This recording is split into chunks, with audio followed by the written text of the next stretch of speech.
olw'obulamu bwange n'ezzadde lyange. Mukama atukuumye bulungi, atuwadde obulamu, tukyali balamu era tukyassa. Ekirala, neebaza Mukama okumpisa mu mwaka omukadde. Ekyaddala tebibadde byanguze, neebaza Mukama. Neebaza Mukama, omwaka nagutandika n'entalo. Ekyaddala mubaddemu okusomoozebwa, mubaddemu okuvumibwa, okujoogebwa, okukyayibwa. Nze nkyayiddwako famire yange olw'okubanga ndi mulokole mwene church. Naye neebaza Mukama nti nagwo omwaka agumpisizaamu. Wadde bibaddewo bingi, sigenda binyonyola bingi. Fiiriddwako muganda wange, ogw'omunaana twamuziika. Ogw'okuminaogumu era omulabe yali akomyewo ng'agenda kutwala omulala, ne tumuddusa emulago. Naye era gwali mukono gwa Mukama, kubanga akasenge ke twalimu kumpi abantu abaalimu bonna baafa. Naye neebaliza Mukama nti owaffe yadde engulu. Neebaza ku lw'essaala zammwe mwenna ababeerawo wano eno, ku lw'esaaviisi eyo gye twawaayo olw'omuganda wange oyo, bambi n'asobola okudda engulu. Neebaza ku lw'omusumba wange, bambi atubeereddewo, nze ne famire yange. Mukama amwongere, amuwe ekyasinga okwagala ku mutima gwe, yakimanyi. Ekitiibwa n'ettendo nkiddiza Mukama. Amiina. Kubira Yesu waffe engaliza waggulu.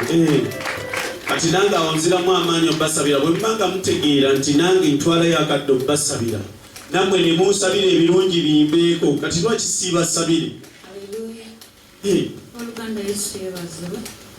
Amanya naluga Grace. Nambirako wonna bweru. Nandi muweereza mu kigo kino. Nange neebaza Mukama ku lw'obulamu bwange n'obwammwe. Neebaza Mukama ku lw'entalo za nnwanidde kuba zibadde nnene. Era nga mulamu wange baagambye omwaka guno guwedde akyanga kutandika onnakati. Naye neebaza Katonda olw'ekisa kye n'obuyinza bwe. Yakadde eri obulamu bwange angabiridde.